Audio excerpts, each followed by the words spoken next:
Oh, turkey, oh, turkey. All right, hold up. We ain't starting like that. What?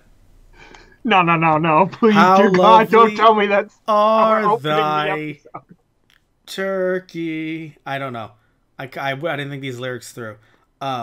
We are starting like this, Tristan. This is our Thanksgiving Day episode.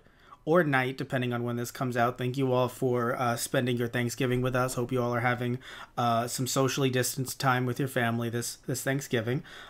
We are talking about Storybook Rangers, an episode of Mighty Morphin Power Rangers that Tristan and I both found to be an episode of Power Rangers. I think is how I want to put it. This was definitely a two-parter of Power Rangers. We also have some Thanksgiving sake. I was trying to look for some specific for Thanksgiving. I couldn't find any. By the way, I'm Matt. You are Tristan. If anyone doesn't know any new listeners. Yes, you are. I created you. Oh, God. Matt, I don't know what's going on. I can't find the Rangers anywhere, and I seem to have spilled my sake. Yes, that sounds a bit more like Alpha, but you know what? That's even funnier. Now, I thought that's what you were going for. Oh no! I said I created you like how they created the turkey jerk, something that how dare you? Something that ended up passing the censors. The turkey jerk. I don't know how. Fucking Christ! But it worked. They were like, yeah, sure. No, because they have sense. This aired on Fox Kids. They had to like. I know. It it literally looked like the Borg assimilated with the turkey, and I'm like, what is happening right now? Yeah, it's super funny. And also, so if anyone doesn't know, so I'm the person that comes with the Sentai and the Power Rangers, the general Japanese superhero stuff, the knowledge, and you come at us with the sake. So we are drinking some sake today. We're going to be talking about it a little bit later.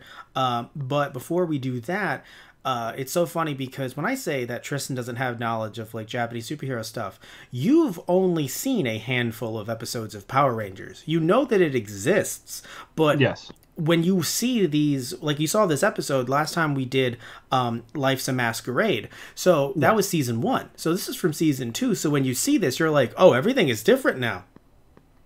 Yeah, a little bit. Was that a bit of a shock to you? Like, were you confused? Or were you able to, was the plot of Power Rangers too dense for you? Or? Yeah, I mean, it's just too big brain for my pleb status, Matt. I just couldn't wrap my head. Please, oh, Lord of Sentai, please explain to me what the fuck is going on in this episode. No. First off, Sentai-sama. Secondly, you just have to have a high IQ. I mean, to be a fan of Power Rangers, you know? Well, what am I even doing here? What's that Rick and Morty meme? Oh, no. Which one? The high IQ one. Oh, I don't know. All right. As I'm I looking probably this didn't up, see that episode either. No. It's a Reddit post that I believe... I think it was a Reddit post. I don't know if this person was genuinely serious or not, and that's what makes it even funnier. No. So here, yes, it is a Reddit post. To be fair, you have to have a very high IQ to understand Power Rangers. The humor is extremely subtle, and without a solid grasp of theoretical physics, of more phenomenal physics, most of the jokes will go over a typical viewer's head. There's also Zordon's nihilistic outlook. It's supposed to be nihilistic. No, but either way, though, I'll stop reading that stupidity. And, no, but in all seriousness, though, yeah, like, how, did it feel off to you just kind of jumping into this and just having a bunch of Rangers replaced randomly? Yes, that was a little confusing. I'm like, oh, okay, we've changed up the lineup. Got it. We got a few people out on the bench this season. We've got some new Rangers in there. They're really upcoming, and I think that's a familiar face. I don't know. I can't tell. His suit's different. And then metal as fuck Lord Zed. Yeah. Rita got married, apparently. Well, okay, so if I remember correctly, because while I am familiar with the Japanese side more than I am the U.S. side, I grew up with Power Rangers, but it's been a long time since I've watched the earlier parts in their entirety. I'm under the impression that Zed was also, like Rita, was also imprisoned. So he was then released. He obviously looks very metal, but they've, at this point in the series, very much toned him down with a lot of humor about him and Rita being married, very much Honeymooners-esque type humor. to try and kind of make it not as terrifying. Which, in an odd enough way, almost makes me more terrified. I think it works in an odd, like, it's just really funny just seeing them. Just, it's hilarious. It's also in the back of my mind. I'm like, what? Well, I mean, just the suit looks gorgeous. That's a completely American suit, by the way. That's not Japanese at all. Like oh wow, okay. Yeah, no, that's not from Ranger. That's not been in any other show. I don't know. I don't think it was repurposed from another Japanese suit. It may have been, but as far as I know, it wasn't. So that is 100% American made. Put our put the USDA stamp on that. It is so interesting to see, and of course, as you can probably tell, Tristan, from the little bits you've seen of Power Rangers, a lot more American footage in this two-parter than usual. Yeah, I was at the beginning of the first part, I'm like, all right, when are they gonna cut to the Japanese footage for the fight? And I'm like, oh. Even the footage in Rita and Zed's home base was all American. Because not only is Zed, obviously that suit is American, so if he's in the shot, then those are American actors. Like they're like obviously the original suits that were from earlier season 1, they're all like Goldar and whatnot. They're obviously, and Finster, like they're all obviously the same suits. They just filmed that footage in the U.S. But that was the U.S. Rita, so that was the woman that voiced over Rita earlier when she was actually, that was Bandora's footage. So that was not the same actress that played Rita because she was Japanese. Right. Yes. So in other words, they stopped using the Japanese footage basically, but they said, hey, you know what? You're really good at playing Rita. Can we just put the suit on you basically? We'll make a new suit that's similar to to Bandora's suit. So it's funny. It's why the voice sounds exactly the same, but you're like, that's not the same actress. So it is very interesting, the hodgepodge of what happened to create this show, especially at this point where they did not want kids to freak out and feel like these aren't the Power Rangers by changing all of their like suits. Right. So some of the actors wanted to leave because they wanted to get paid more, and they were like, "There's the door." Understandable. Yeah. Yeah, well, I mean, it's frustrating because, like, they're all non-union. Yeah. So they're like, can we be paid something? And they were like, damn, it seems like you all are going on a peace mission for the UN, which is legit what they did. Damn. And they were like, all right, fuck, I guess we're out. And so, like, the three of them left. That was the Red Ranger, the Yellow Ranger, and the Black Ranger. And then they were replaced with Cardenas, who was Rocky, replaced with Aaliyah. That's not her actual actress's name. Karen Ashley, right? Aisha, sorry. I'm thinking of another character. And what's interesting is that Johnny Young Bosch plays Adam.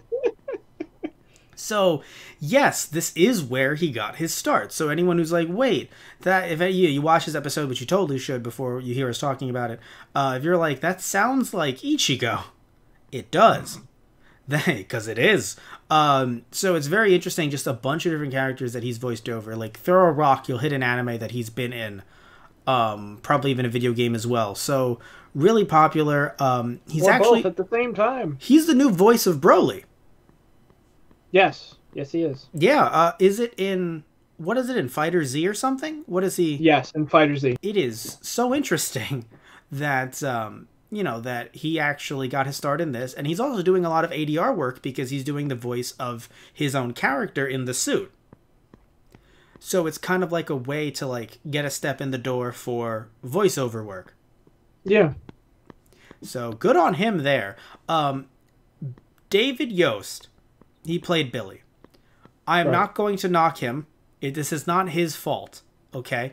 But in season 2, he was 26 years old. Right. I believe playing a high school student. Yes. I don't know what year he's in, but he's definitely... Look, you want to call him a superhero? He's a super senior, okay? The man is like 21 years old. He's supposed to be super smart, but I feel like he's been left back a few times, maybe running off to be a Power Ranger in the middle of the day.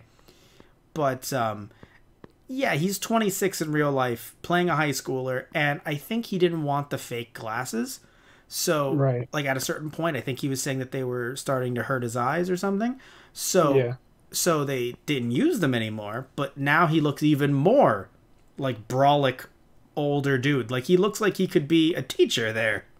Right. So Tristan, if anyone ever makes jokes about, oh yeah, playing high schoolers, this is what this is where it Yeah, started. I was gonna say, I'm like, this seems to be a trope that just plays itself out. I mean, honestly, getting younger actors has always been sort of its own challenge. But this is 95. I'm saying this is where a lot of those, like anyone who's like saying like, oh, it's like the Umbrella Academy or all this, like, no, back in my day, it's been 20 years. Right. Because this is a while back. That, like, again, season 1, I think it's mixed, right? Like the episode that you saw, it's like A Life's a Masquerade. It's mixed. It's like, okay, they're clearly not high school students, but like they're close to passing, some of them. Yeah. But like now in season 2, it's like, ooh, no. For the most part, y'all are old. Y'all are like you're returning classes. Like you're not.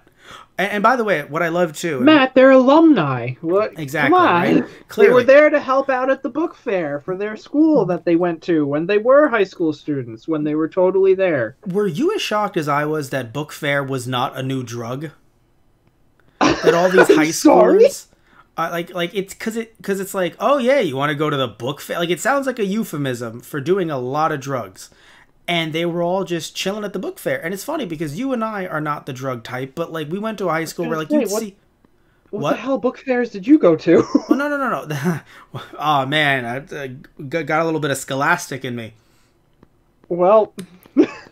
Look, I'm just saying, though, that, like, while you and I weren't the drug types, no. Back in high school, though, we would see kids, like, behind the bleachers smoking. Usually not pot, like cigarettes, but still you would see them. You would still see them smoking. So like it's, and you would hear people talk about like pot or drinking or whatever walking through the halls. So like it is hilarious that this is so sanitized. Yeah. That it's like, again, it made me I mentioned Scholastic for a reason. It made me think of this Scholastic book fair that I went to as a kid. I used to buy like Captain Underpants and like God, yeah. Right. Yeah. You and everybody else. Good books. They were good books. I haven't read one in like 15 years, but I'm going to go out there and say that they still hold up today. I'm pretty sure that's where I got my first Aragon book from the Inheritance Cycle. We are very different people. Yes. Look, dude, the first book that I remember getting there, and it's actually like one of my all-time favorite books as a kid. It was this story about the Loch Ness Monster. Or like it was a different spin though. It was like this evil company like stumbles across them and they're like, I'm going to sell these things for money. It's not like a weird biographical fake book. It's like an actual fiction novel about the Loch Ness Monster. Yeah, basically.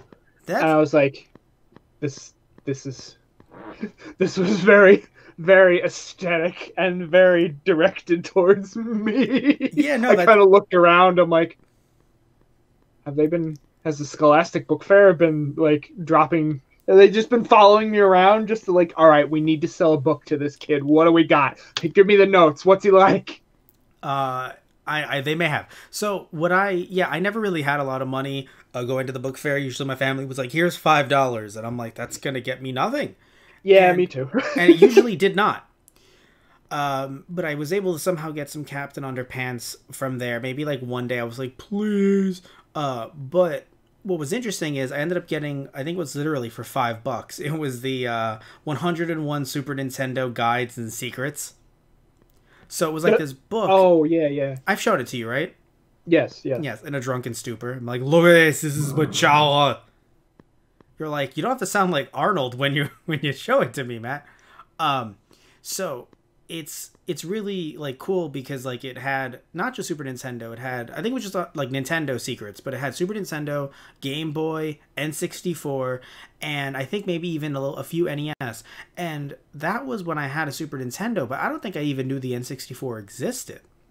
I don't know what happened to me. Like not that I wasn't, getting all the marketing that they were trying to market to me for stuff, but I feel like maybe it just went like through one ear out the other, because I don't remember being super young and thinking, oh yeah, the N64, that's totally a thing. Like, I just had the Super Nintendo, and I think I was fine with that. But I'll tell you what marketing did get to me, Tristan. Those toys. The merchandise. Which was the plan all along. I mean, kind of, yeah, that's where all the money is. Well, yeah. So, I mean, but it's really funny, though, because that cannon they used, it was like, look, we can only use this cannon with, like, 3 of us. And usually, it's stock footage with the 5 of them. So, like, you knew something was wrong, where you're like, this footage looks not grainy at all. Yeah. It was very odd to see the way they filmed it, because I'm pretty sure, so, this I do know, when it comes to the turkey jerk, he is a completely new American suit. They seem to have used other suits to create him, but he is an American creation. He was never in Sentai at all. And I don't believe he was even created by Toei, because here's something fun that happened, Tristan. So, as you know, and if any of you don't know, there are 50 episodes of Super Sentai every year. Now, someone's going to say, no, there aren't. And I know they're right. Sometimes there's 53. Sometimes, I mean, the earliest one, Go Ranger, there were like 90? Like 81? There were a lot, because they didn't have the format down yet. But sometimes they vary, but for the most part, it's usually around the 47 to 53 range for Super Sentai. So, the first season of Power Rangers had 61 episodes. They have exhausted their footage, Tristan. Well then. Zeo Ranger was like 49 to 50. I want to make sure I get it exactly right. But the point is that they ended up exhausting their footage. So what do? You would think that they would like create American footage. But at the time, they were like, fuck it. Power Rangers is such a cash cow. Let's just pay Toei to create more footage for us. So they gave them story outlines, and they said, listen, can you film some footage, not just with Tommy as the Green Ranger interacting more with the other Rangers, fighting these random villains that, you know, you make up, that we'll dub over later. Can you also have some with the White Ranger interacting with them? Because the White Ranger is actually Kiba Ranger from Die Ranger, which is a show that had nothing to do with Zeo Ranger. It's the sequel with a different cast of characters, different suits. I've shown you at least one episode of Die Ranger, right? It was the Kung Fu one. Yes. So when you saw Die Ranger, you're like, yeah, this has nothing to do with Zeo Ranger whatsoever. But that tentacle type monster, the one that was like, he like had like a hook head and he was like long arms, he was in like the first episode they fought him, that in Die Ranger. That monster was then ended up used in like a season 2 episode of Power Rangers, and they had to cut the footage around right because they never fought him in Zeo Ranger. So they had to have their suits punching him and then him flying back without the fists actually connecting. Yeah. So at this point, it was truly a Frankenstein's monster. If you think season 1 was, this got weird. Yeah. Well, I mean, look at this 2-parter. Mondo the Magician is not real. Yeah, I'm gonna be real. When I saw him like rip his way out of the comic book, I'm like, is this a JoJo villain? No. Because he looks like one. No. Not everything is a JoJo reference, sir. Alright, well, I wasn't gonna go there, but like... Every RPG is a Persona reference. No, it's not. It's a Shin Megami Tensei reference. There you go. One of us. You cannot look me in the face and not look at that guy's design and coat and think, huh. I'm actually going to show you his original design before he transformed. You're going to be like, actually, this is a different... this is something... Well, yes. Yes. But... I just thought it was hilarious. I guess maybe it was just like the pastel colors with like a really tricked out coat. I don't know. You see where I'm coming from, though? From what I come from. You're making it very hard. You're making it worse on you, honestly, after I send you this picture of what all 3 of these villains from Die Ranger look like. So these are 3 generals from Die Ranger. Okay. And what they did was they took the guy in the middle, and he transforms into a villain later on, like larger, to fight the Die Rangers. And so they just used that footage. And funnily enough, when you see him standing behind the tree, they literally just like took a still of him standing, erased everything around him, and put the energy aura around him to mask the way they just took that still and just erased everything and put it behind the tree. Right. That's what they had to do to make this work, to kind of, put this all together. Because if you noticed, Turkey Jerk didn't become larger because they didn't have any footage with him fighting mechs, because they were like, we this is an American creation. So what if we made the Zords really tiny this episode? No, that'll never work. Well, here's the thing. They could have done that, but again, I don't think they even have access to the Zords. I'm pretty sure those suits are with Toei in Japan, is what I'm saying. Oh, yeah. So, yeah, definitely. No, because they would have done that if they could have. Right. They also, this guy, you're right, Matt. It's not JoJo. This guy's obviously from Kingdom Hearts. I mean, just look at the amount of belts that he has on this costume. Thank you. Good way to save yourself. Yes, all three of them are from Kingdom Hearts. Yeah, because that totally saved me. Okay. No, honestly though, they do look like something Nomura sneezed out. Like they look like something. Like they look like they would be talking to Mickey nonchalantly. Oh god. But either way though, right? And we love Nomura here on TokuSake. We love him. But seriously though, it really is difficult to really make this show work, because early on it was like, yeah, we'll dub the footage. Well, I'm not saying it was easy necessarily, but like, to be able to just film certain the American cast doing their thing, have them dub over the footage they need to dub over.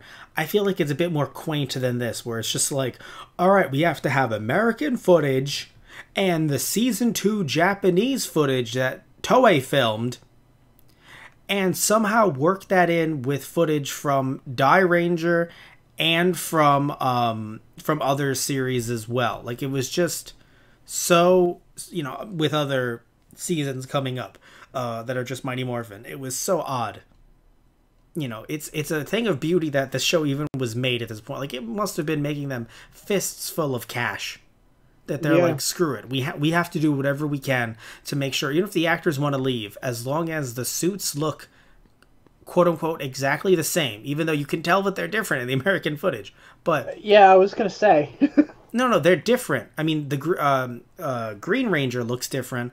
White Ranger does look different as well, because Kiba Ranger, he's a child in Japan, so he's shorter. But again, it's hard to tell, because they were like, well, we other than like a few shots, we can't use this because this is a kid. So that's why they had Toei film scenes with the White Ranger walking around with the original crew. Like, yeah, no, this is totally normal. This is me. What do you mean this isn't weird? And that's why all of the Zords have to transform. And they're like, instead of it being like Red Dragon, it's like, Red Dragon Pegasus Unicorn Man. And it's like, nay. Yeah, I was, those fusions of animals, I was a little like, It wasn't a fusion, it was like, they had to say its original form to then be like, it's transforming to this. Now, if you're like, why would they do that? Because if there was any other footage from Zoo Ranger that they had on the cutting room floor, in theory, they could still use it. Right. If they wanted to.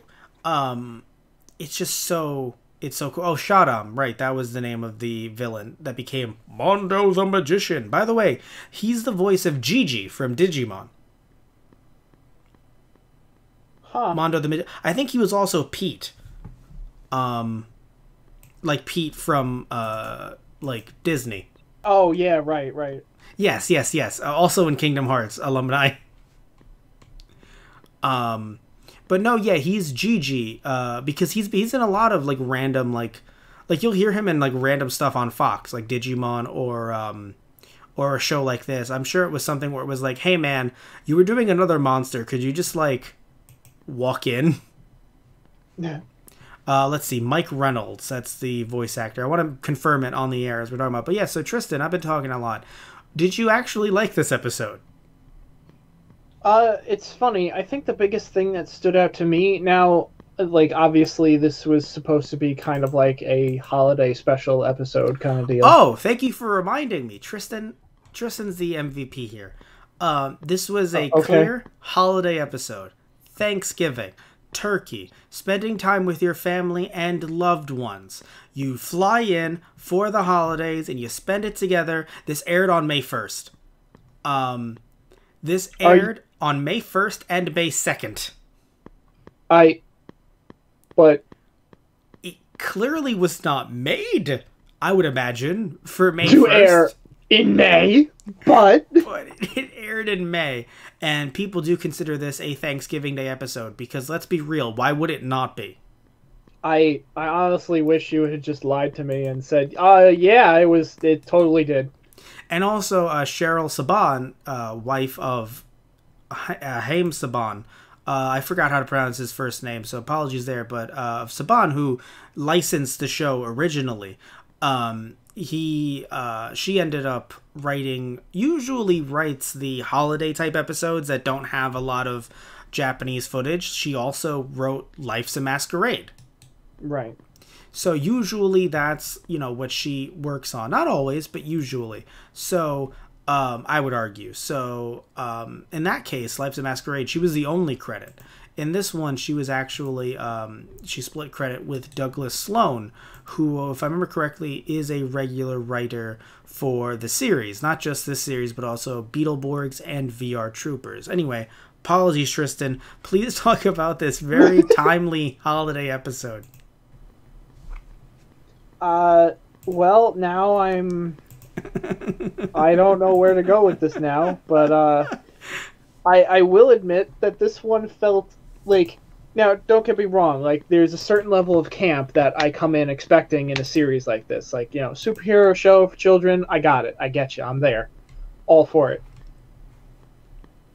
But I feel like they dialed it up to 11 in this one. Yeah, I agree.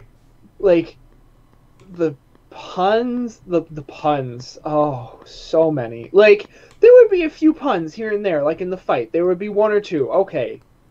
But here, every other line, I'm like, guys, let me punch him a little more, please. Will you please? Let me tell you why I didn't like the puns in this one. Because normally, right, he would have, like, him saying something like, oh, I'm gonna put you on ice. He would do an ice move. Right. While saying it. Right. So it's super weird. Like, it's just very odd. Like, it would be like, I don't know, like, I'm trying to think of one dumb pun on the spot, but I cannot. Tristan's very happy about that, but... Well, it was like, the example is like, I'm going to put you on ice, and then he went to go hit them. Or turkey baste them. Also, he had what I assume was a turkey baster for a weapon.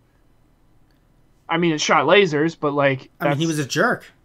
I know, Matt, yes, as we... Oh, I love how they weaved it in, by the way. Like, are Bulk and Skull cold-blooded murderers? And then they flash to Rita and Zed, who are just like, oh, thank goodness that they found the book that we made.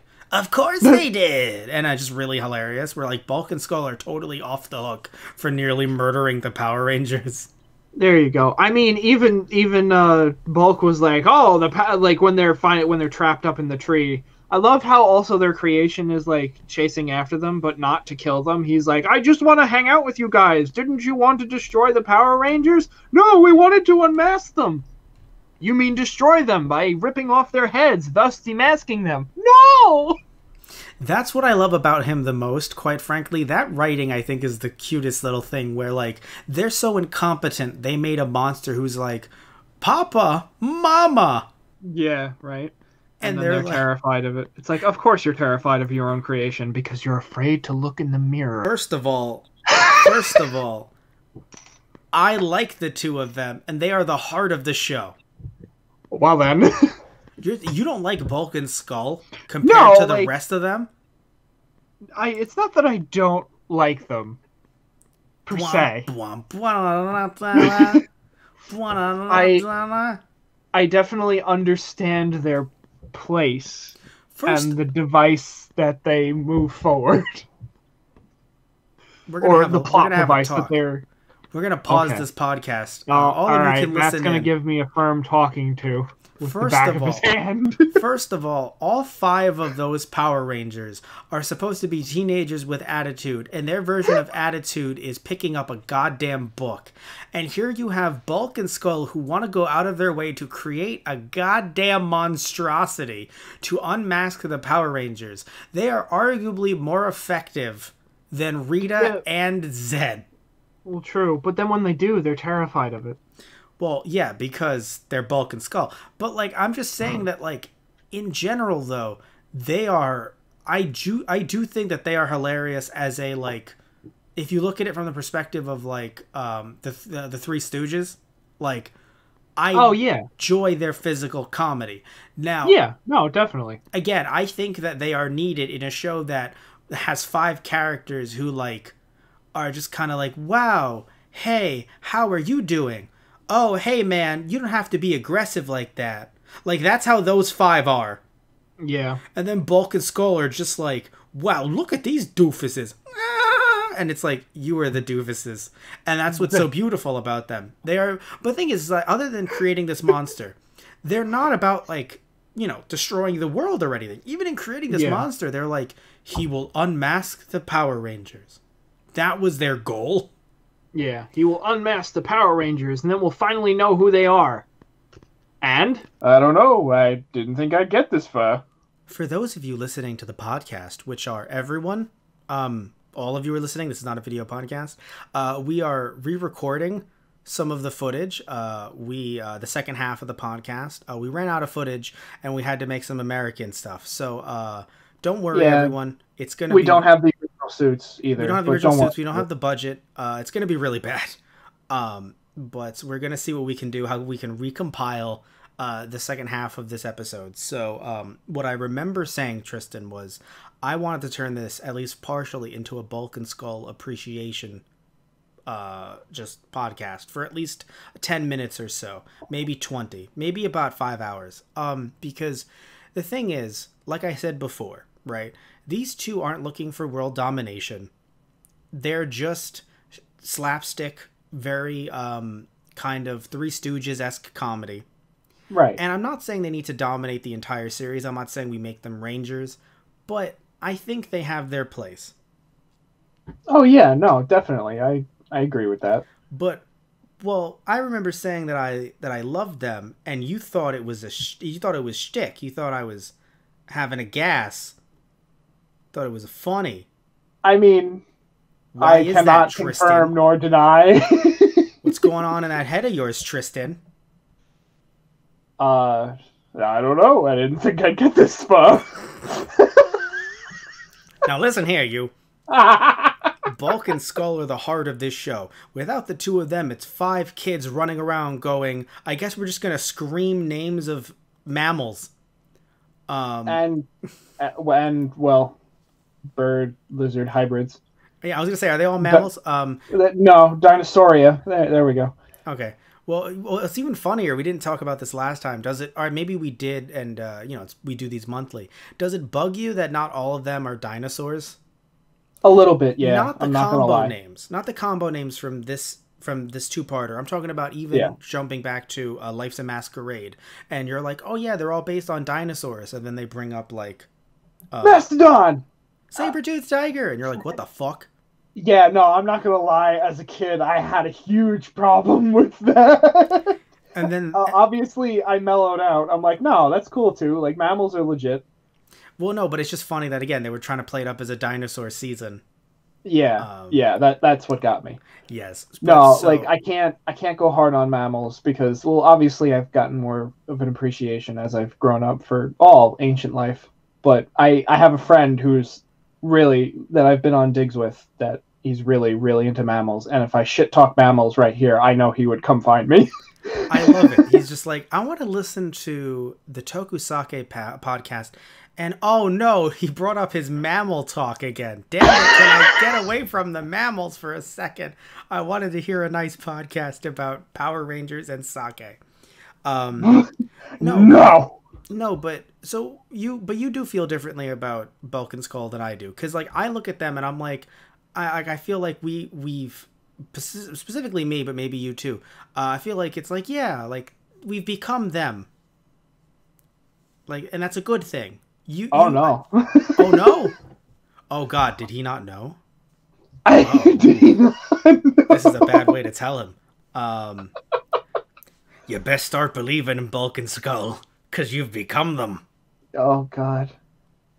I mean, trying to unmask the goodies that keep saving the town? Yeah, that sounds like something you'd do. Yeah, considering this town. Just for curiosity, I'm not going to tell people where you live, but I agree. You live somewhere in Long Island, so everyone, everyone who lives in Long Island can go, yeah, no, that's fair. No, but what I'm saying is just intellectual curiosity, because when I think of Bulk and Skull, I think of intellectuals. Oh, do you now? Because I see the two slapstick characters who are both Pinky of Pinky and the Brain. That's why I love them. But one is brainier, and that's the scary part. Which one? Yeah, I feel like they trade brains. Yes, you were saying that. You feel like they're the people that we shouldn't grow up to be. Is that what you said? Oh no, yeah, I was gonna say, Matt. I feel like you might have missed the point of the show. I'm pretty sure the show was saying, "Hey kids, don't end up like Bulk and Skull. Be like the Power Rangers." And Matt, as a kid, was like, "Nah." Well, but also the show was wrong. Those are the only. The show was wrong. Those are the only two kids with attitude on the entire team. Just criteria alone, they should have been Rangers day one. That was where you were coming from. You were like, these are the only two kids with attitude in this entire show.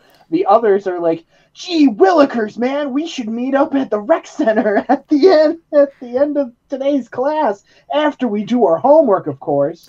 And are we going to be drinking? Of course, the drink of life. And it's like, holy shit, Jesus Jamba Christ. Juice. Yeah, exactly. It's like, Jesus Christ, kids. And I don't hate them. They're just a bunch of youths that look like they're in their 40s. I don't hate them. Like, do you think... Actually, I should throw it to you. Do you think that any of them pass for high schoolers, even seniors? I mean, I'm very bad at judging. Fair, but come on. I mean, I would say yes, but also no. I don't know if we talked about this before, but I want to talk about Doctor Who. Because earlier on in the episode, you mentioned campiness. And I don't know if I ended up talking to you about how I feel like this show kind of gels with some of the campiness from Doctor Who. And I remember you, when we first recorded this, being a little confused. In what way is this like Doctor Who, right? Yeah. But here's the thing, right? The way Billy throws out BS nonsensical terms that are supposed to make sense feels very Doctor Who. Oh, right, when their morphers were frozen, Exactly. like in the storybook. Yes, exactly. And he said something specific about the method of them being frozen. And then also, funnily enough, unlike Doctor Who, to be fair, he just said plainly, they're frozen. The Doctor would not have done that. The Doctor would have laughed at you trying to guess what the fuck he was saying. Not she, because I think that the newest Doctor would be nicer about it. Or wouldn't know that she's actually throwing out terms that you don't understand. She'd be like, oh my god, I can't believe I did that. I'm so sorry. But like earlier doctors would be like, haha, you figure it out. Life or death, am I right? And then run away. And then run away. Be like, thanks, doctor. Thank you so fucking much. But no, that so sort of sounds like Capaldi. Also, just Capaldi. I am sorry that reading off a cue card. Yeah, reading off a cue card. I am so sorry for looking at the other card, crushing your family with a Megazord. Wrong card. But in all seriousness, and also, I mean, looking at classic Who, you can't tell me that it's not similar production values. It's a classic Who. No, that's fair. An early Trek. Yeah. It's really funny because, it was also being done heavily on the American footage that I know I mentioned earlier, but what I didn't talk about was, I don't believe I went into the process of like how the footage was made. We're going to talk about how it was made today. How was the sausage made? Well, here's what they did back in the day. Things have obviously changed dramatically throughout the years, but back in the day, I mentioned way earlier in the episode, feels like a week ago in our time, speaking of time travel, you and I talked about how there were only like 50 episodes, some 50 some odd episodes of Zeo Ranger, and they got 61 episodes of Power Rangers from that. Right.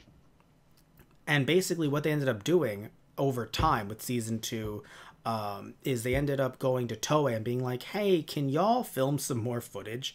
And it's been dubbed as Zeo 2, and it's actually available on YouTube. The guy that originally worked on those tapes to be able to turn that into usable footage for Power Rangers, he just put his stuff up online. So you actually have some tapes of like original, like just behind the scenes footage basically of this footage being made, because it had to be made in that way because earlier on, obviously we noticed in this episode that Tommy transitions from the Green Ranger to the White Ranger. The White Ranger is from Die Ranger, and there's also some other Die Ranger footage in this episode as well. So because he's from Die Ranger, he doesn't really interact ever with the crew from Zeo Ranger because if you don't know, Tristan, and some of you out there that might not know, Sentai usually are self-contained. Right. Not always, but usually a Sentai will not cross over with another Sentai unless it's a specific crossover special, which are my favorite, or it's a crossover series, like one that's specifically made to commemorate an anniversary of some type. So usually, other than that, they're just doing their own thing. So it'll be really funny because like last season, it'll be like, oh no, we nearly destroyed the world, and then like next season, it'll just be like that never happened, and they can even destroy the universe, and then next season that didn't happen. So right. It's never they're never connected until they want them to be like, hey, everyone's meeting up to fight the bad guys. So back then they didn't really want to change the suits because they thought that kids would react poorly to it. I think they did some tests, like they had like a psychologist come in, or they ended up doing some marketing stuff. That they were like, they got kids in a room and they were like, how would you feel if the Power Rangers changed their suits or something? I believe they did some research, some market research. And so they realized the best course of action would be to, if they could, keep paying Toei for more footage. Now, this episode was clearly not that.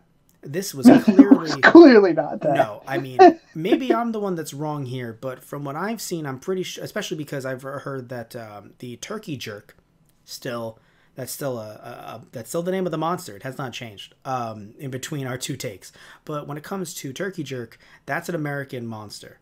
It seems like the suit was made as an amalgam from another monster, the Dora cockatrice. I forgot what its name was in the U.S. We'll find out right now as we're talking about it. But yeah, no, you were able to tell right off the bat that it was just one of these things is not like the other, compared to the last episode where you saw the Japanese footage and you were like, oh, this is clearly Japanese footage. But in this case, you're like, no, this is something else? Yeah, because last time, like, the Japanese footage kicked in, and I'm like, so the fight begins. And I sipped my drink and sat back and waited for the Megazord to come out. This time, I looked at it and I was like, hold up. Hold up. By the Aside from the three Rangers having difficulty with turkey jerk, and then bringing out their cannon, and the punches all having a pun in each sentence with every punch. Well, to be fair, that's just the writing. That has nothing to do with the footage, but yes. Yeah. Yeah. What's funny, too, is when they brought out the cannon, you can tell that it was new footage because it was only 3 of them. If it was the canon footage, stock footage, even though the 2 weren't there, the other 3, because now there's 6 Rangers, but even though the other 3 weren't there, there'd still be stock footage of all 5 of them holding up the cannon. Right. So that's the thing. It's like, wait, there's only 3 of them holding up the cannon? Yes, because it's new footage. Because, I mean, they spare every expense, and that's not a negative against the original Sentai, or in this case Power Rangers. It's honestly a great cost cutting measure to be able to be like, look, we filmed this once, why do we have to film it again every single time if they're going to use it once per episode? So, but no, they refilmed it clearly with all 3 of them. And again, you can even see just how the suits were. I'm not saying that they were recreated suits, that they were American suits, but like just the way they filmed this perspective, instead of it being like a top down, it felt very much like it was like at their level to the point where they filled the entire shot. Right. Yeah. that's what was interesting as well. Usually, not, I won't say usually, because like there's always someone to go, but actually, and they're right. But I would argue, just looking at the Sentai footage from Zero Ranger comparing to Power Rangers American footage, it just feels like very much like they're looking like a little bit higher up and looking down so that the Ranger isn't in the entire shot. In these, they just felt like the camera was like on the ground. I felt like the camera was like looking up at them. Do you know what I'm saying? Like the Ranger and Turkey Jerk were just like the entire shot of footage. Yeah. Yeah. Yeah, I think you had mentioned that even with the putties too. Well, yeah, the putties are interesting. You know, they've of course had a transformation of their own, just in how they look. You know, when Lord Zed came to the scene, they gave the putties a Z on their chest because that was a great way to just be like, hey, now if we need to film American footage, we have the Z putties on their chest. So then that meant that now you had more footage of the actual. I mean, though you had it in the pilot, but now you can have more footage of the Rangers actually fighting the putties without being transformed. Right.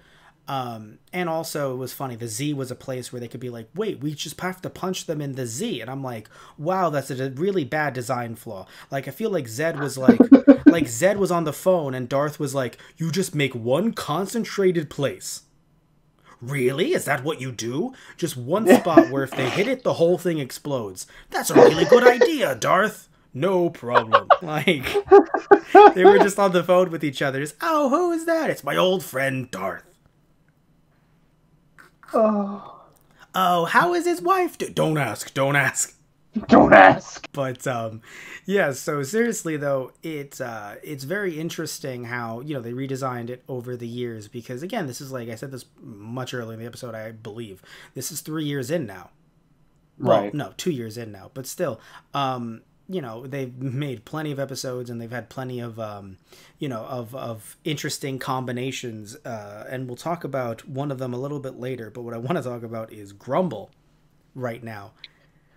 Grumble, I feel like we can all identify with Grumble on some level. He's my favorite character, potentially in the entire show now. I have to go back and watch the show, but he might just be my favorite. He's like that Squidward meme where it's like, as kids, we all thought we would be SpongeBob forever, and then we grew up and realized, oh, we are the Squidward. Yeah, no, it's beautiful because, like, we are the Grumble. Well, no, because the thing is, right, is that, like, Grumble, like, they come in and they're like, hey, is everything okay? And he's just like, all right, let me fucking tell you about something, okay? I don't know what's going on. All I know is this is bullshit, okay? This is bullshit, you're bullshit, the whole thing, fucking bullshit. And they're just like, wow, what a cool, what such wisdom he has. And he's just like, my balls itch. And it's just like, like the dude doesn't give a shit. I'm just, this is Grumble. This is what you get. Well, it's funny, because if Kimberly was like, oh, he's just like I remember him. Oh, Grumble, you're so lovable. And he's flipping them all off. And Tommy is just like, yo, can we get rid of this asshole already? Tommy was right, honestly, yeah. No, but I love him so much. He has this New York accent that's like so thick, and it's hilarious. And what's even funnier, too, is, I guess, I'm assuming this, they didn't hear him talk on set. That's all dubbed over in post. Oh my god. So the actors have to be like, wow, let's hear what Grumble has to say. And he's like, bada bing, you fucking gabagoolies, suck my fucking nutsack. Like, that, I'm getting the fuck out of here, ba-bam. And, like, he just walks off, and they're like, wow, what an amazing, kind old man. Like, oh my god. The voice actor for him, Robert Axelrod, could just go nuts, and none of them can retort because they already filmed their scenes. Oh my god.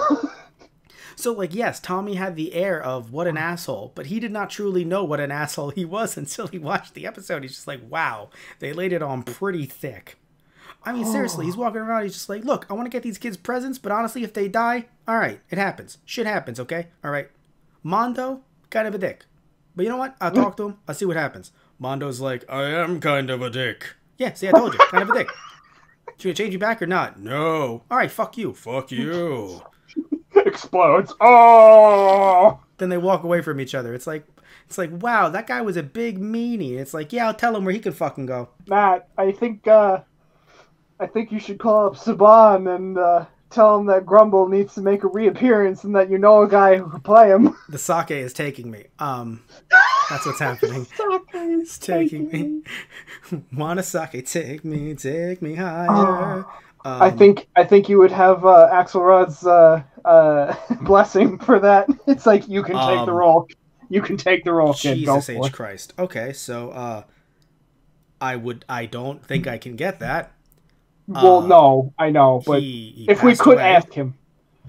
Okay, so I didn't know if you remembered or not. I'm like, you scared the shit out of me. I was like, I have to break his heart twice, because when I told you that Grumble died, I felt like Christmas died along with it. Oh, jeez. Like you were I know you would mention that the actor had passed, yeah. Yeah, and not only did he voice Grumble, a bit more famously, I think, than fucking Grumble, he voiced Zed. Yeah. And that's what's so cool is that he was so talented. He voiced Zed, he voiced Grumble, he also voiced, speaking of the Chunky Chicken, which, became Dora Cockatrice, which again, that suit was repurposed for Turkey Jerk. Right, yeah. Oh, yeah. That's what I was saying before. He played Chunky Chicken. So he was a man of many talents. He will be missed. And it's, it's one of those things where like you hear his voice and you're like, wow, like this dude is just so fucking talented. He's so funny. Yeah, I mean, even as got Zed, some range. Yeah, well, and even as Zed, he was really funny. That's the funny thing. That's what I love about him and Rita. I think I mentioned this before, but if not, I love their honeymooners vibe that they have to them. Just an old married couple arguing. It kind of takes the tension off the fact that he's Attack on Titan come to life. Yeah, I mean, it's also cool though that he can still, like, his actor still makes him sound threatening though too. Yes. So it's very hard to do back and forth, be like, haha's 1 minute, and then being like, oh, don't worry, I'm still going to kill you all. Yeah, so I love his work so much on Power Rangers. Anywho, what I was going to say is that when it comes to Power Rangers at the time, they were filming in LA, not in Canada. Not Canada, what am I saying? Not in New Zealand. So when they say things like, oh wow, the weather looks nice out today, it actually does look nice out, Tristan. The weather's always nice in New Zealand. No, it's not. Wow. It's rainy. Isn't it rainy in New Zealand usually? I know what I said, Matt. Oh, okay. I'm an introvert, Matt. I love it when it rains. That is a nice day to me. The sake is really taking me. I thought you were serious, and I couldn't parse that you weren't. I was like, oh God, what's going on? No, because I was going to say they filmed the daytime shots in the 5 minutes that it's not raining. Right. All right, yeah. we're gonna film our filming daytime. must be incredibly difficult. We're gonna film our daytime shots from 9 a.m. to 9:05 a.m. It started raining at 9:02 a.m. Pretty sure it was difficult for Lord of the Rings as well. Yeah.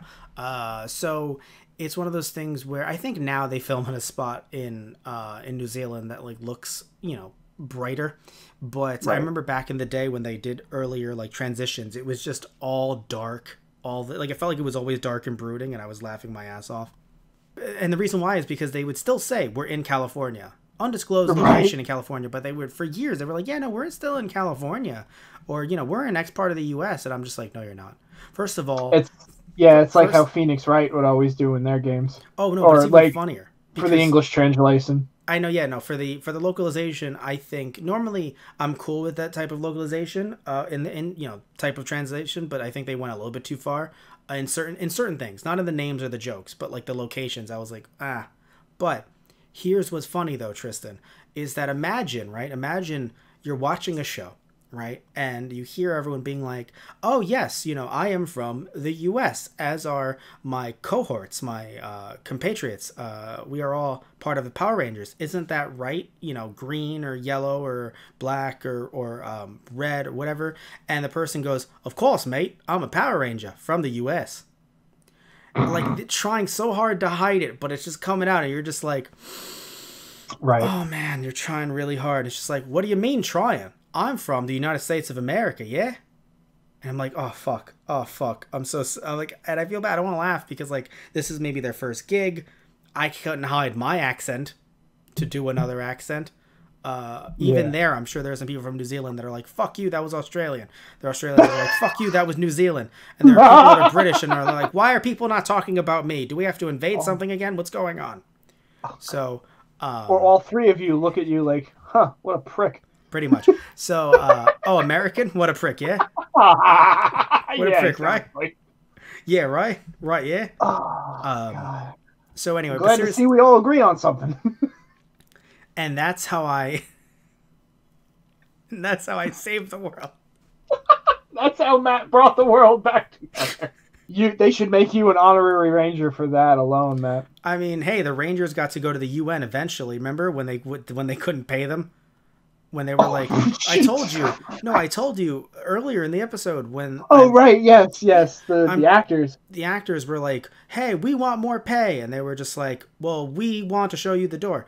And so they left. And I'm pretty sure in canon, they were like, oh, we're going to the UN on an important peace mission. And it was just like, and you're giving up your Power Rangers powers? Does Europe not need the Power Rangers? Is this exclusively a California issue? As far as we can tell, no. Nothing extraterrestrial or otherwise has invaded the UK. All right, fuck. We'll take your powers, I guess. The box just comes down. Are you fucking kidding me? Oh, the TARDIS. Yeah. Yes. What do you think? Huh? What do you think? What do you think I'm doing here? Huh? Yeah. Fuck out of here. It's just Capaldi. You've got to be fucking kidding me. Oh my God. So anyway, he's like, I know I said I wouldn't curse in front of the kids, but this deserves an F. Speaking of kids, it's time to talk about merchandise. No, it's time to talk about. Yes. No, it's time to talk about the Megazords, which you were a fan of. Yes. One in particular. I mean, made your samurai go Jack. One in particular. Made your samurai Jack. The Thunderzord, yeah. Uh-huh. I mean, he's got a sword and he's got a katana and samurai looking armor. I mean, you sold me. Yeah, no, it's funny. Everyone else is like, "Wow, the White Tiger Zord." You're like, "Yeah, kid, take your fucking White Ranger bullshit. I have this beautiful." Like you were looking at it like it's a fucking cherry blossom falling from a tree. Basically, it was funny because like I was like, "Oh, the White Tiger Zord's cool," and then it transformed. I'm like, "Nah, now it's a little less cool." That's hilarious. And that might be a hot take on my part, but yeah, no, I thought the Thunderzord in its humanoid form looked cooler than after the White Tiger transformed into its humanoid battle mode. That's what it was. Right. I mean, everyone has to remember, you did not grow up with this. You knew of its existence, but you did not grow up with it in your house like you did like Star Wars. So yeah, exactly. We did play the Fighting Edition on Super Sleepover over at our Those Guys Play channel. That was hilarious. We did. That was hilarious because you didn't know what the fuck was going on. Have you? Well, it's hilarious because when I looked at the Zord, I'm like, oh yeah, I think Matt kicked my ass as this one. I was gonna say, so yeah, you now it's contextualized the ass kicking. Yeah, the fucking Megazord's boot is still firmly, the imprint is still on my fucking left butt cheek. Thanks, Matt. Oh my God. And the monsters too. Now you're like, oh wow, that's actually a lead general. Yeah. That's not just some dog thing with wings. That's a lead general in fucking Lord Zed and Rita's army of. Well, yeah, him. That's Gordon, right? Goldar. Goldar. I recognized Goldar, but Zordon, I was like, oh. Oh, Zordon, like in the background? Oh, sorry, no. The evil one. They're both Z's. Zed, how much have you had to drink? I know that the sake is taking me. I mean, no, because Zordon just sounds harder to me than Zed does. Like, I know it's Lord Zed, but like Zed sounds like nicer than Zordon. Interesting. Huh. See? We got fresh takes coming with fresh eyes here. I never would have thought that. I would have thought, no, Lord Zed, that sounds demonic as fuck, because I just think of him. And then Zordon, it's just like, I picture the Rangers being like, Zordon, ay, Zordon. Like, I picture that so much that, like, I don't think God, kill me now. I can't take it from the rest of you for the rest of this series. God is looking down. You're a wizard. You spit in my face every day. Fuck off. Don't ask me to kill you. He looks down. No, you will suffer, Zordon, in that form for all of eternity. Fuck. Well, he actually didn't. He died. How do you feel about that? Oh, well. He died for our sins, basically. A couple Cool. seasons down the line. And then they couldn't morph because the grid was gone. That don't people. So many people are gonna be like, no, but the power of the. You just. No, don't do that. You kind of no, because you made a good point, and so many people are gonna be mad because they're gonna be like, no, he didn't make a good point. I haven't even seen the damn show. And then a bunch of people are gonna be like, no, but he made a good point though. How could they still morph after that season? It's like because the power of Zordon is throughout the entire universe. Like that's gonna be great. I'm gonna love. All right, so it's their force. All right, sure. The Zordon force. The Ranger force. There you go. No, it's not a force. It's a physical grid. But he exploded. He exploded. You're causing a bunch of people to discover what Super Saiyan is right now, Tristan, and you don't even know it. No. Yeah, well, they're gonna have to fight the Super Sake.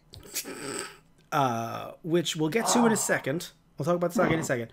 But so you liked the Zords, and the point that I wanted to say about the Zords was you were supposed to, because you were supposed to get your parents to pay $49.99. Right, for the toys. For the toys. Now, what's cool is, though, I don't think I might have mentioned this in Life's a Masquerade for our Halloween episode, but when it comes to the Zords, it's not like they just gave you, like, a little tiny figure for, like, $50. Like, those were, like, 10 to 18. The $50 ones, they gave you 5 pieces that were all their like they were all two. How do I put it? They like if let's say they were cars that season, they were all they all look just like their cars, and then you can like a transformer turn them into the Megazord. Right. That's I had a cousin who had all of the toys. Oh, nice. So like you saw them. So then you've had more experience with Power Rangers than I thought you did, because I thought you were just like you just kind of walked by, you were like, yeah, that's a thing, and then you just didn't care. Like you saw some with your cousin, maybe? Yeah, I mean, like we'd play with his toys, and like it's funny thinking about it. Like he was like, I'll play with this one. It was his favorite Megazord, and then it's like, you can play with this one. It was like, it was a smaller Megazord, and I'm like, oh, okay, I see how it is.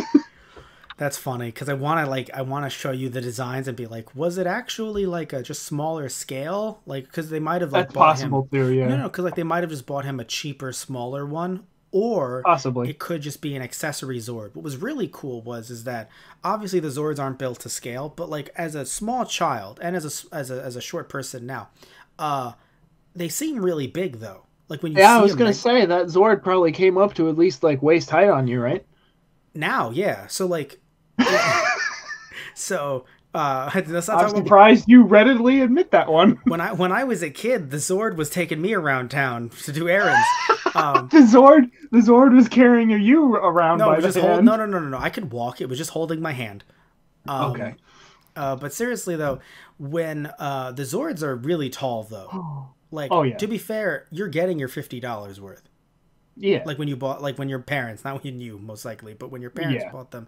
And if any older fans are watching, I'm happy you bought them. But for our experience, it would have been our parents. So when our parents bought them, honestly, they were worth it. I don't think your parents would have spent that kind of money, but they would have looked at that and been like, we have Power Rangers at home. And you're like, do you mean Transformers? It's funny. My dad, they got me the Millennium Falcon. I different. had my own. Well, that's different. They're all huge Star Wars fans. Well, yes, but there were times where my dad would be like, "Yeah, we'll get the spaceships," and my mom would be like, "We're getting the spaceships too, honey." But again, he's a fan. I don't think he would have done that he would have been like $50. What else are they giving you? And you're like, but it's a Power Rangers toy. But what I wanted to talk about the most, though, was the actual... So, that cannon from before. You could buy that cannon, or things like that cannon.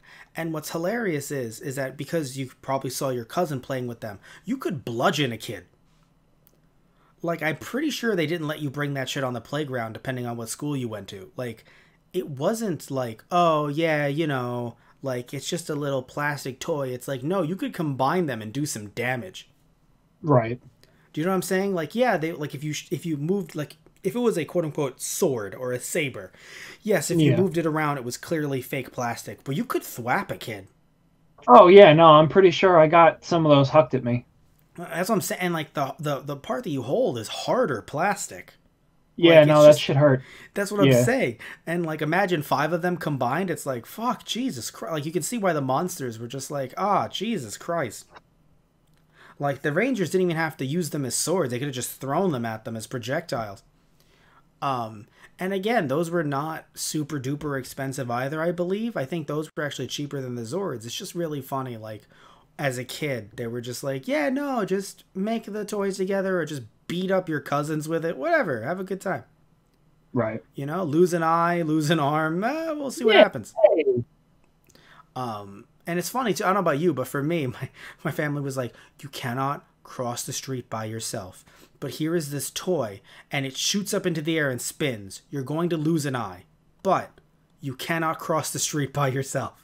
Oh, yeah, I'm pretty sure I had something like that, too. Yeah, you remember those toys. Like, some of them were knights, some of them were fairies. Yeah, the fly fighters or the spin. Yes, you click them in, and then you, like, spin it like a Beyblade. You let it rip. Yeah. And then it just flies into the air. Yeah, my family let me have that, but they were like, but you can't cross the street by yourself. And I was like... I mean, Matt, maybe you should just be happy in the fact that your family thought you were responsible enough not to fucking take your eye out with this.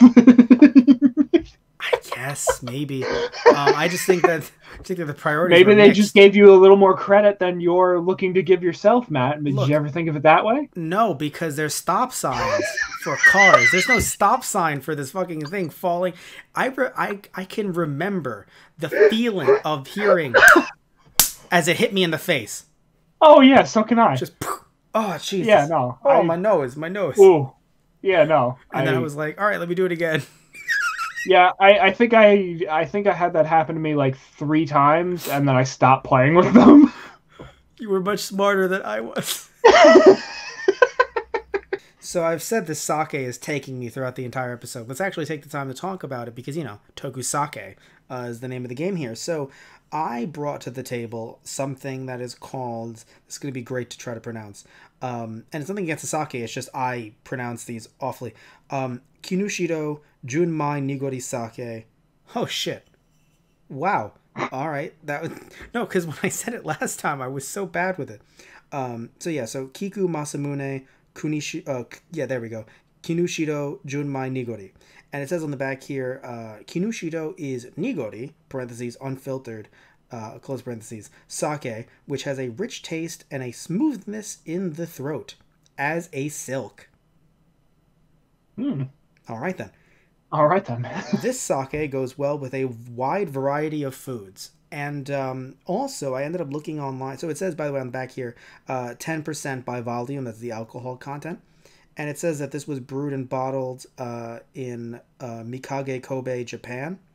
And let me see here. Yes, so looking online, because it really, usually from the bottles that we've gotten on the show before, they'll say, oh, hey, this is the type of foods you can have. And, you know, in general, though, I would recommend this only because it's, compared to what I've gotten in the past, just for the show, it's the smoothest that I've had. It goes down real smooth.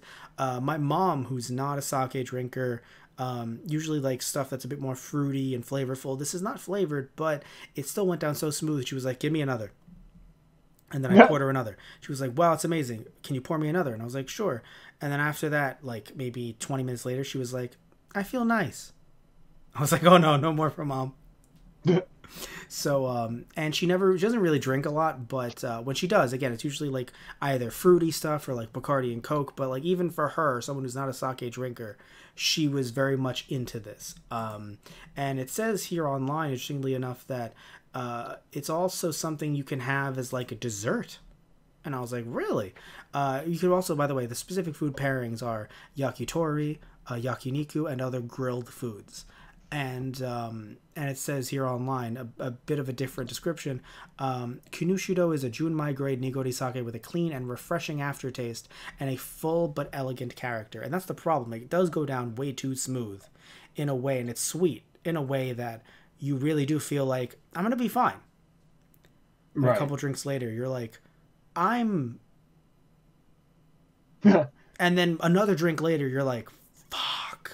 Where are my keys? Matt, why does that matter? You're home. It's a pandemic. You've been home for months, but where are my keys? Don't know where my key. Matt, you don't need your key. I'm not saying I need my keys. It's just how am I gonna get home, Matt? Yeah, Matt. It's more like where's You're my home. Megazord? Where's my Megazord? Actually, I have pieces scattered across, very much like Dragon Ball. There's pieces scattered across my house. Well then. Well, the problem with my Megazords are, some of them are like missing a hand, or like missing, or like I can find most of it, but I don't know where the leg is for one.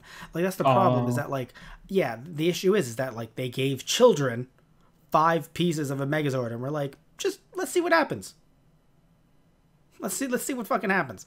And yeah, so that is a problem. Now, either way, though, like I said, I would, talking about the sake again, I would definitely recommend this sake. Just be very careful because it can creep up on you. Other ones that I've had, you could tell. You're like, burns a little. You know, I can tell that I'm clearly drinking this, but like this is too smooth. Yeah, I think yours was a little bit lower of an alcohol content too. Right, which is also, you know, I'm also a lightweight, to be fair. So if you're not a lightweight, you might actually be fine, but I'm not. So, or I am. So that's the problem. Anyway, Tristan, would you like to share yours with the class? Yeah.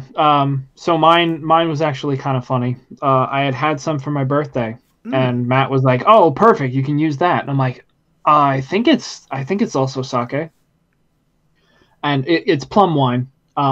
Right, and no, because it's called. You had a lot more conviction than that, and I was the one who was like, "Nah, you're wrong. It says plum wine is in the name," and you were like, "No, I'm telling you, it's sake. I'll prove you wrong." And then you Googled. Yeah. You sound. And it's actually it's not plum wine. It's sake infused with plum, with fermented plum. Right. Yeah, the little. So I also got the brand is once again Hakutsuru. That's basically my go-to at this point. So White Crane. Yeah, plum wine with natural flavor. It's 12.5% alcohol, so it's a little bit lower than usual. But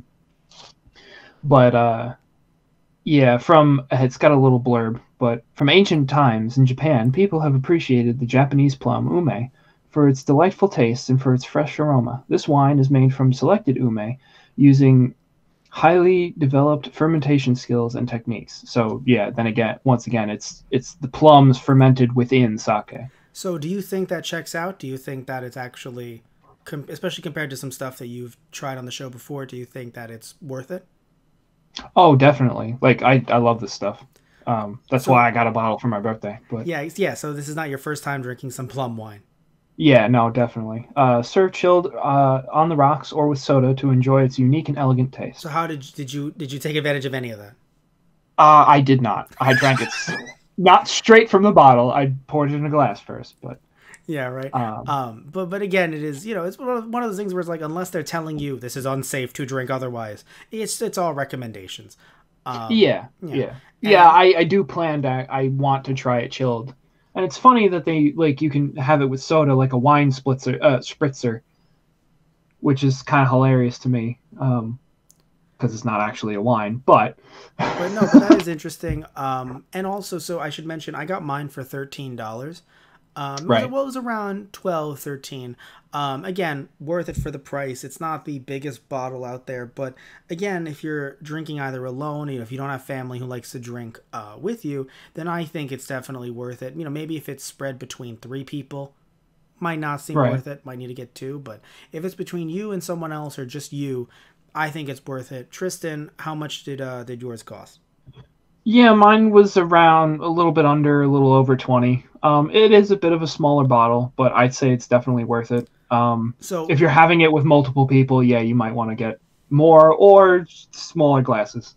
Yeah, right. It's kind of a, you can but have it's it definitely it's good to have. It's a light sweet flavor. Oh, good. So we brought the sweet for this Thanksgiving. Yeah. So because I was trying to look for like Thanksgiving style sake, but they were all very, for my taste, expensive. I just don't have a lot of money, so I was just like, I'll go for the $13 bottle that I found at the local liquor store.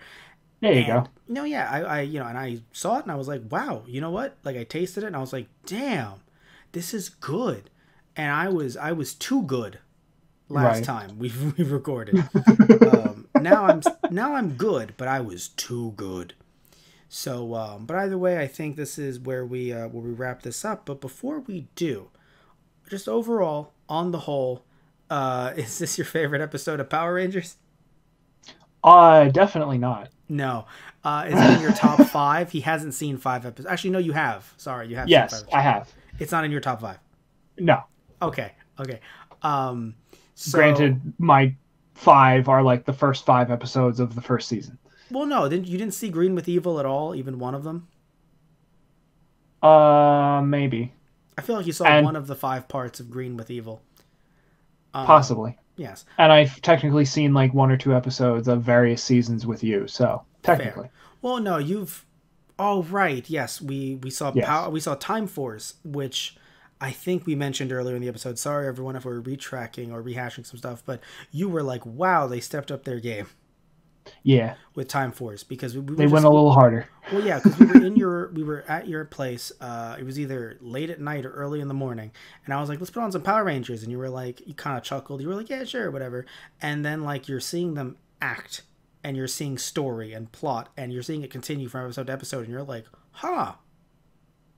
You're like, this is Power Rangers. Because again, your experience with Power Rangers was 5 teenagers with attitude who are attitudeless. Right. Who have to solve things in 19 minutes. Yeah. And they do. And in this case, it was like, no, how are we going to get back home? And you're just like, oh, God, they're sad about something. There's stakes. They have an emotional range. Holy crap. This is weird. So, yeah. But, you know, everything has its time. And, like, not shitting on this at all. Like, just this episode is a little funky. But that's what's funny. I'm not shitting on this whole concept of the original Mighty Morphin. Just this 2-parter. Yeah. And that's fair. I feel like it didn't need to be a 2-parter. It did not. And I think Mondo's introduction, while it's cool that that it was done even at all, he's a Die Ranger villain. I'm pretty sure I mentioned this last time. He's a Die Ranger villain that did not need to be here. He's actually a top general, very important bigwig in Die Ranger, and they literally cut and pasted him. That's why he was around magical vortex stuff, because they could hide the fact that they literally took a still image and erased everything around it. Basically a Photoshop.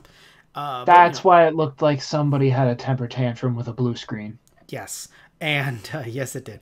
And then later on with the fight footage, it was all from Die Ranger, because he's a Die Ranger villain, and the suits were from, like, the Megazords were mech from Die Ranger, so it all actually worked out in their favor, because there's a reason why there was no, mech footage with Turkey Jerk, because Merc and villain. Like, we fought him, on the side, and then here's this random real villain that's totally real that matters. Mondo the Magician. Okay.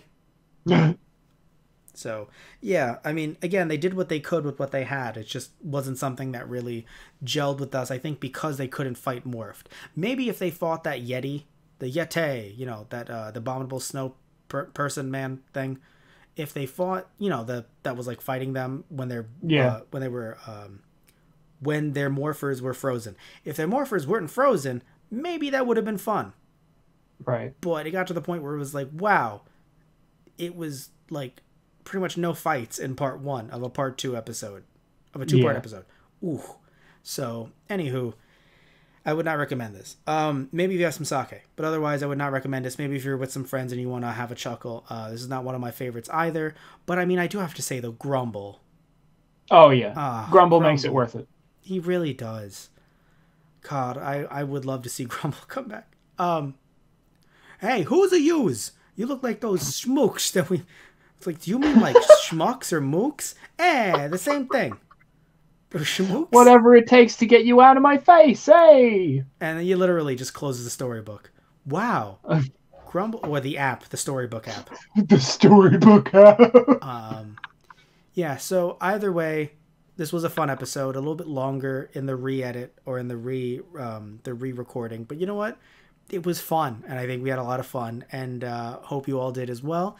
And next time we do a TokuSake will be a Christmas episode, but you don't have to wait till then to see a bunch of the other content that we do over at our Those Guys Play channel. We do a lot of podcast content, also available on our Podbean, where you might be listening to this right now, the Sake, or you may have found us through our TokuDragon account, which I do a bunch of Toku content over there, usually Tristan-less, but I know that Tristan, you and I, when we did some of the stuff for Super Sleepover at our Those Guys Play channel, I did put that up on the TokuDragon channel for some who wanted to watch us do, because we didn't just do Fighting Edition, we also did the Zeo racing game.